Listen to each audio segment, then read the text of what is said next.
Vamos a hablar de la neurogénesis. Neurogénesis significa neuronas nuevas.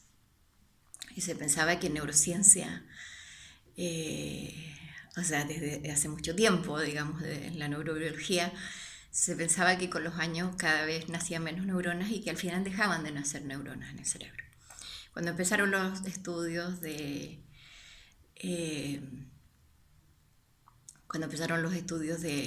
de resonancia magnética in vivo, que es lo que ha hecho los grandes cambios de la neurociencia en los últimos 10 años, es porque nosotros tenemos resonancias magnéticas en vivo. Eso quiere decir que te pueden estar haciendo una resonancia magnética y mirar tu cerebro mientras tú estás haciendo algo.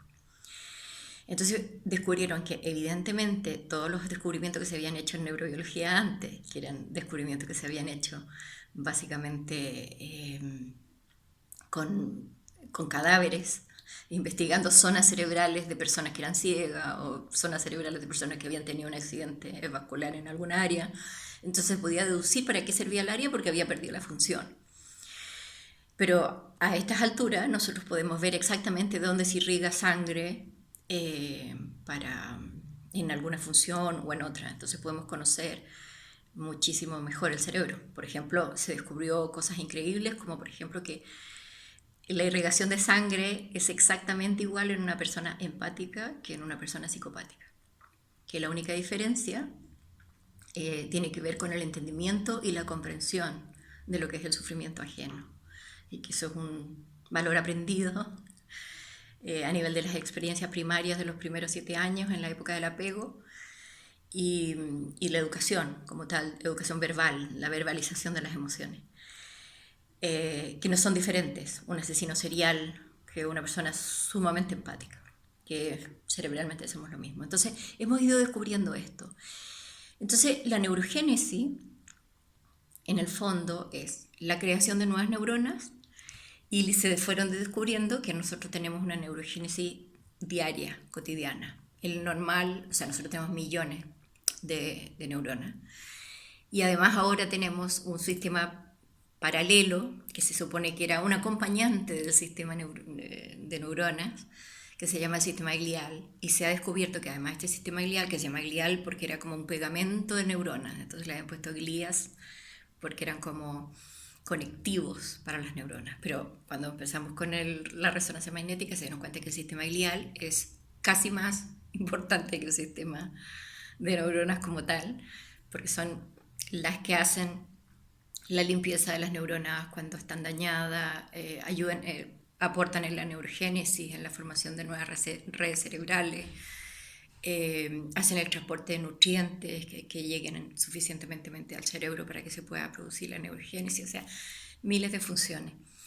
Entonces se sabe que como promedio un cerebro puede tener 700 neuronas nuevas. ¿Y dónde se producen las neuronas? En una especie de ají que tenemos en la mitad del cerebro, que se llama hipocampo. El hipocampo se hizo famoso porque en realidad era el lugar donde nosotros guardábamos las memorias y además estaban muy relacionadas con el aprendizaje.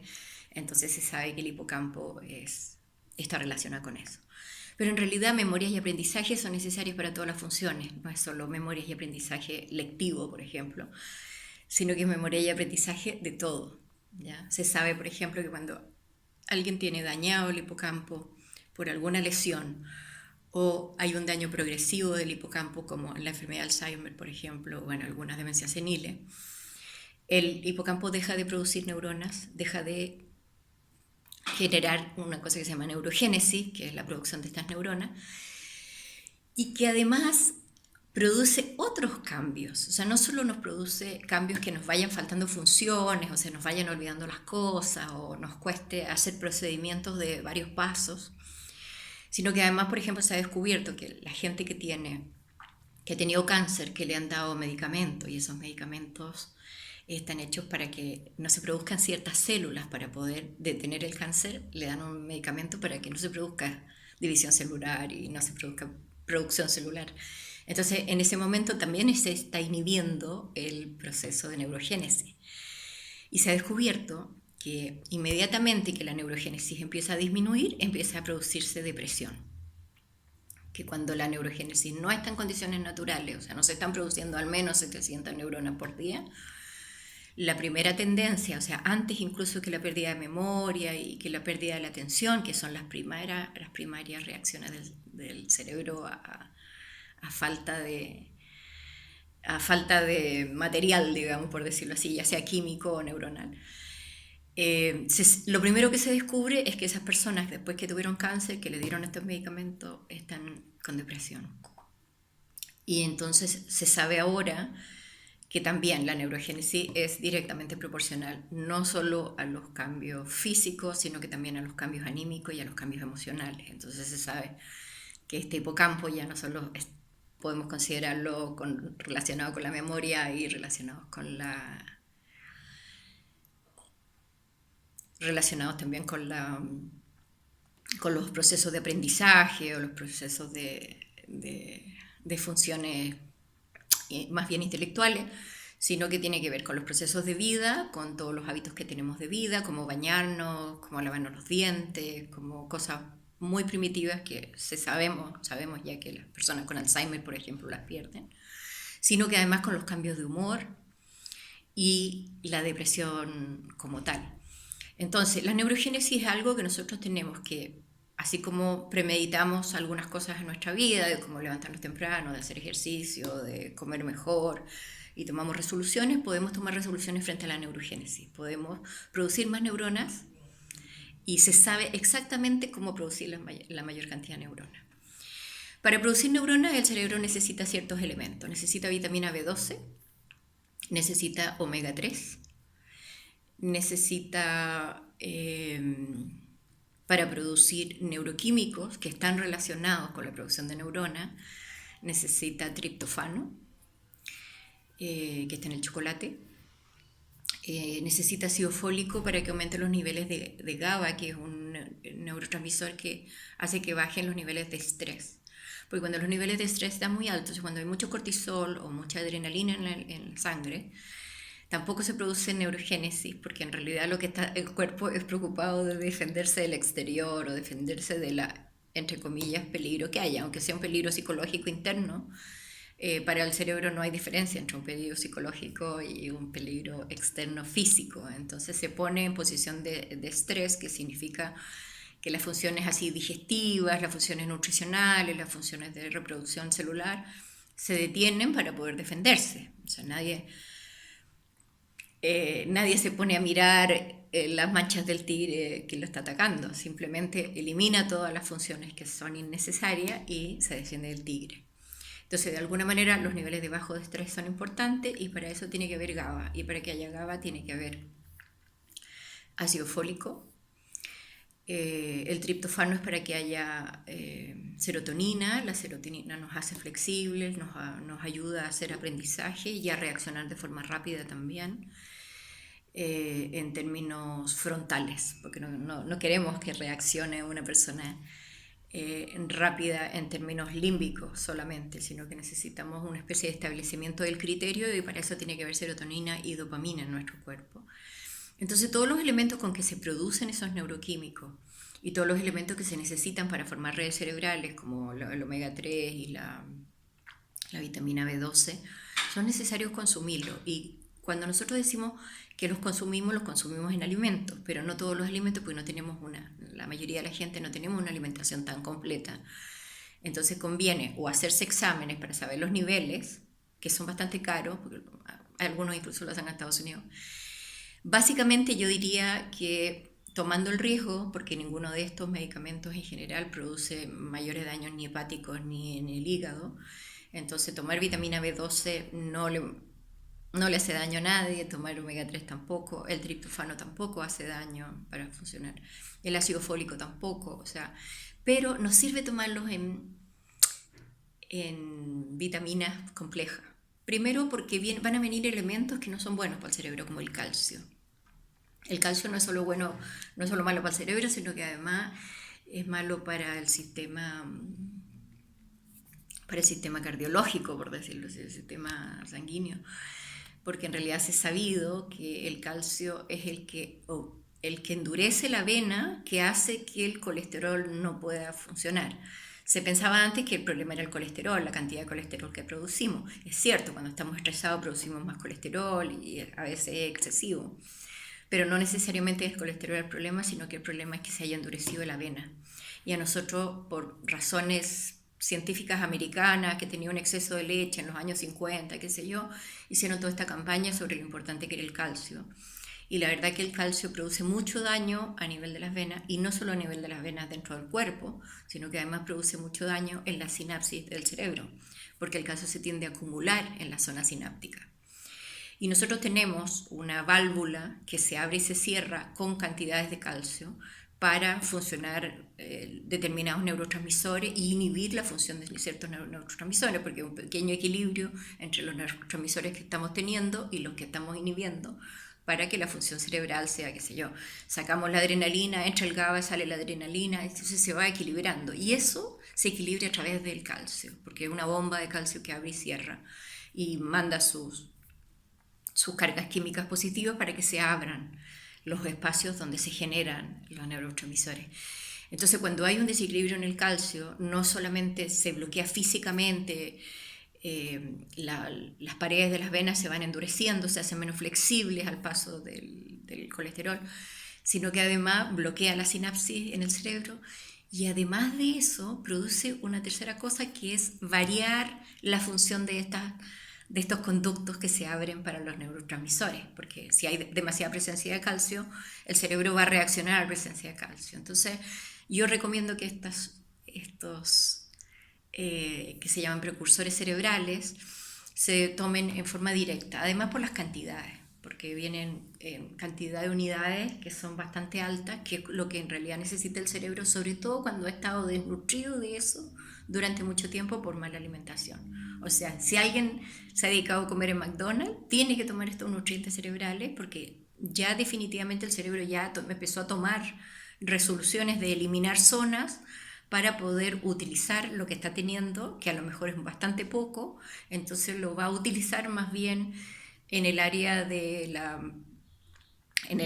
precaución y del sistema límbico y de defensa, más que en las funciones superiores. Entonces, evidentemente una persona que está comiendo McDonald's hace muchos años va a ser mucho más reactiva, mucho más instintiva, mucho más chispita, por decirlo así, va a reaccionar mucho más rápido y no va a tener esa capacidad de un análisis más profundo de las situaciones y de funcionar en forma más frontal, digamos, con las funciones más deductivas o de capacidades superiores que le permitan evaluar las situaciones. La persona se vuelve muy instintiva, muy animales, porque en verdad hay muchos elementos químicos que están faltando y por lo tanto lo que va a primar es la adrenalina y el cortisol.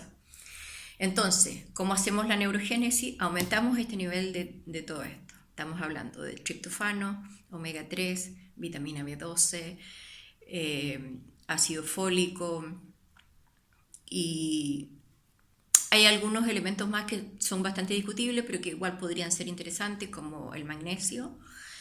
El magnesio es muy necesario y en general lo que hace es ayudar en el proceso de neurogénesis en muchos sentidos, en varias áreas. Eso por un lado. Por otro lado, el ejercicio físico. El ejercicio físico tiene que ser aeróbico, porque se sabe que no hay ninguna reparación, ni ninguna modificación, ni ninguna neurogénesis sin oxígeno. Que es la razón por la cual la neurogénesis disminuye, porque la gente se empieza a quedar quieta.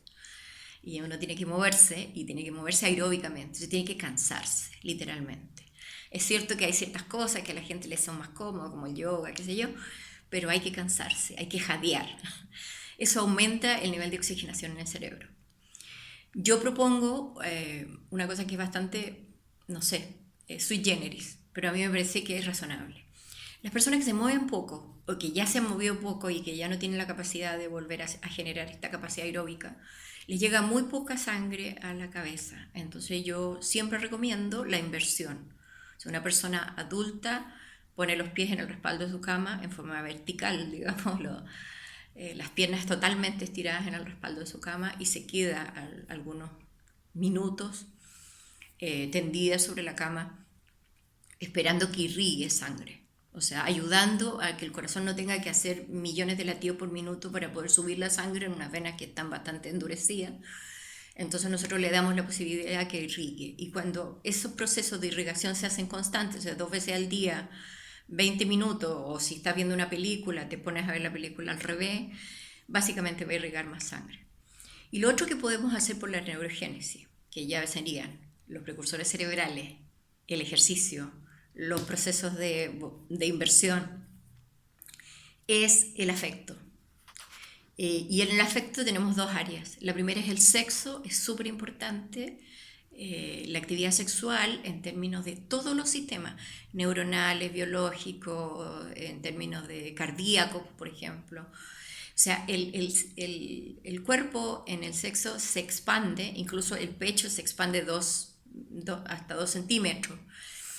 Y se expande la función de la sangre, se expande la actividad neuronal, o sea, todo funciona así como si le aumentaras el chorro, por decirlo así, y le disminuyeras. Esa contracción y expansión que hace el cuerpo en términos de la sexualidad es súper necesario. Y cuando hablamos de sexualidad no necesariamente estamos hablando de genitalidad, estamos hablando de sexualidad, o sea, de afecto, de abrazos, de todo lo que te erice la piel es súper bueno para el cuerpo. Y no es solo de pareja, sino que también es afectivo entre la familia. Y volvemos al mismo que les decía al principio, nosotros somos animales de manada, nosotros somos mucho más parecidos a los monos que se rascan y se sacan las pulgas, o sea, esa debería ser biológicamente la situación óptima para nosotros, estar regaloneados, por decirlo así. Entonces, son precursores cerebrales, ejercicio aeróbico, inversión, sexualidad, sensualidad y afecto. Mucho afecto. El afecto es súper necesario, se sabe, se han hecho investigaciones impresionantes de cómo funciona el cuerpo y el cerebro cuando una situación de relación humana va a tener un resultado negativo. Todo el organismo se vuelve preventivo. Cambian los latidos del corazón, la panza se aprieta, se producen neuroquímicos de defensa, etc. Y cuando estamos en situaciones amorosas, lo que hace es desactivar todo ese sistema, que es el que nos pone en alerta, y dar la posibilidad, bajar los niveles de cortisol y de adrenalina y decir, ok, ahora vamos a hacer neurogénesis cerebral, ahora vamos a hacer producción de proteína, ahora vamos a hacer nuevas redes cerebrales, o sea, de alguna manera yo creo que el afecto es lo principal para la salud física nuestra. Entonces, neurogénesis es algo que nosotros podemos hacer. Incluso las personas que ya tienen Alzheimer, que tienen problemas en la producción de la neurogénesis en el hipocampo, se sabe que con cambios afectivos, cambios en el sistema de contacto del cuerpo, como masajes, abrazos, todo lo necesario, cambios en los precursores cerebrales y en los hábitos de vida en términos de oxigenación cerebral. Primero, quita la depresión, tiene mucho menos cambios de humor. Una de las principales cosas que tiene el Alzheimer son estos cambios de humor y estos ataques como de pánico en algún momento, o sentirse de alguna manera con un poco de psicosis, pensando que, no sé, que le van a hacer daño, etc. Esos cambios son lo primero que se disminuye cuando estamos en un ámbito afectivo importante y cuando además estamos con todos los elementos químicos que necesita el cerebro para reparar. Entonces, incluso con Alzheimer hay neurogénesis. Y lo importante es saber cuáles son los elementos que yo necesito incrementar para que se produzca esa neurogénesis y el daño del Alzheimer sea menor o se disminuya.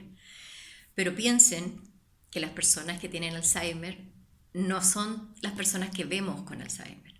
Hay muchas personas que tenemos desde antes, desde ya la condición genética para tenerla, por lo tanto nosotros a los 30 años deberíamos empezar a hacer toda esta campaña completa para que cuando lleguemos a la edad el Alzheimer no se produzca. Se pusieron ratas con tendencias a las enfermedades neurodegenerativas, que no era exactamente Alzheimer, sino que era otra, y a una la pusieron en una jaula con mucha actividad intelectual y física, digamos, o sea, podían hacer cosas, habían como como mecanismos para que encontrara la comida, le dificultaron muchas cosas para que tuviera que hacer cosas para lograr objetivos, y por otro lado pusieron una que estaba bastante sedentaria. Y la manifestación de la enfermedad fue en la sedentaria, no en la otra. O sea, incluso que tuviéramos químicamente o que viniéramos neurobiológicamente condicionados para ello, existe la epigenética. La epigenética es la capacidad que tiene el ser humano de manifestar o no una enfermedad, aunque venga con el condicionamiento genético, por su forma de vida. Entonces, la neurogénesis y el tener o no Alzheimer depende de nosotros.